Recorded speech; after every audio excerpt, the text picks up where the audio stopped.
ரகசிய உண்மைகள் channel viewers அனைவருக்கும் வணக்கம்.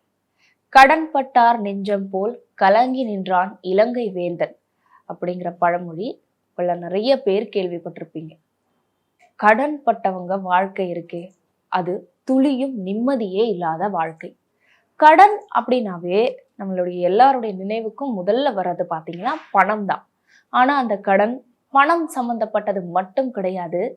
உங்களுக்கு பித்ருக்கள் இருந்து அந்த பித்ருக்களுக்கான முறையான பரிகாரம் நீங்க செய்யாம விட்டிருந்தாலும் நீங்க கடன் பட்டவங்க தான். அதே மாதிரி ஏதாவது நேர்த்தி கடன் தெய்வங்களுக்கு நீங்க செய்யாம விட்டாலும் அப்பவும் நீங்க கடன் பட்டவங்க தான்.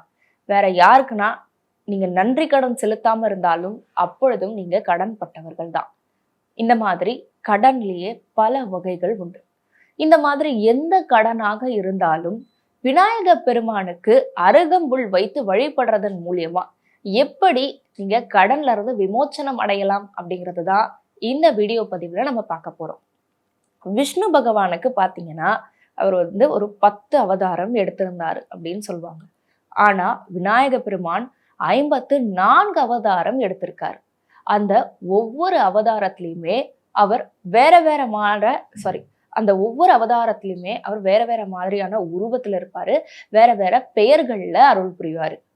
அப்படி அவருடைய அவதாரங்கள்ல ஒன்றுதான் ருண விமோச்சன கணபதி. ருணம் அப்படின்னா கடன் அப்படின்னு அர்த்தம். அதே மாதிரி விமோச்சனம்னா விடை பெறுவது அப்படின்னு சொல்லுவாங்க. கடன்ல இருந்து விடை பெறுவதற்கு அருள் புரிவார் இந்த ருண விமோச்சன கணபதி. இவர் 27வது அவதாரம். இந்த ருண விமோச்சன கணபதி பாத்தீங்கன்னா பெரும்பாலும் எல்லா கோவில்கள்லயும் இருக்க மாட்டாரு. வீடுகள்லயும் அவருடைய படம் எல்லாம் எதுவும் இருக்காது. அதனால ருண விமோச்சன கணபதி எங்க இருக்காரோ அங்கதான் நீங்க தேடி போய் வழிபடணும் அப்படிலாம் கிடையாது. நீங்க உங்க வீட்டுல உங்க பூஜை அறையில இருக்கிற கணபதியவே நீங்க வழிபடலாம். அதே சமயம் நீங்க உங்க வீட்டுக்கு அருகாமையில இருக்கிற ஆலயங்களுக்கு சென்றும் கணபதியை நீங்க வழிபடலாம். எப்படி நீங்க வழிபடணும் அப்படின்னா, முதல் விஷயம், கடனுக்காக நீங்க இந்த வழிபாட ஆரம்பிக்கும் பொழுது அந்த நாள் சதுர்த்தி நாளாக இருக்கிற பட்சத்துல மிகவும் விசேஷமானது.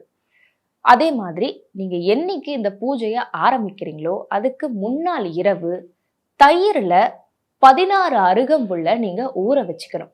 இந்த அருகம்புல்ல நுனி உடையாம இருக்க மாதிரி பார்த்துக்கோங்க. அதே சமயம் கம்மி 3 இலைகளாவது அதுல இருக்கிற மாதிரி பார்த்துக்கோங்க. இந்த 16 அருகம்புல்ல முன்னாள் இரவே தயிர்ல ஊற வச்சிருங்க. மறுநாள் காலையில எழுந்து குளிச்சு முடிச்சுட்டு இந்த ஊற வச்சிருந்த அருகம்புல்லை எடுத்து நல்லா தண்ணீர்ல அலசிட்டு அதுக்கப்புறம் ஒரு 10 நிமிடம் பால்ல ஊற வச்சிருங்க. அதுக்கப்புறம் உங்க வீட்டு பூஜை அறையில விளக்கேத்தி வச்சுக்கோங்க. இப்போ நீங்க ஊற வச்சிருந்த அந்த அருகம்புல்லை எடுத்து பிள்ளையாருக்கு ஒவ்வொரு இலையா ஓம் ருண விமோச்சன கணபதியே போற்றி அப்படிங்கிற மந்திரத்தை சொல்லி ஒரு 108 முறை அந்த மந்திரத்தை சொல்லி நீங்க ஒவ்வொரு இலையா போட்டு நீங்க கணபதியை நினைச்சு உங்க வேண்டுதலை செய்யுங்க. கோயில்ல தொடங்குறீங்க அப்படின்னா முதல்ல 3 சுத்து பிள்ளையார சுத்திட்டு அதுக்கப்புறம் நீங்க இதை செய்யலாம். இதை நீங்க தொடர்ந்து 27 நாட்கள் செய்யணும்.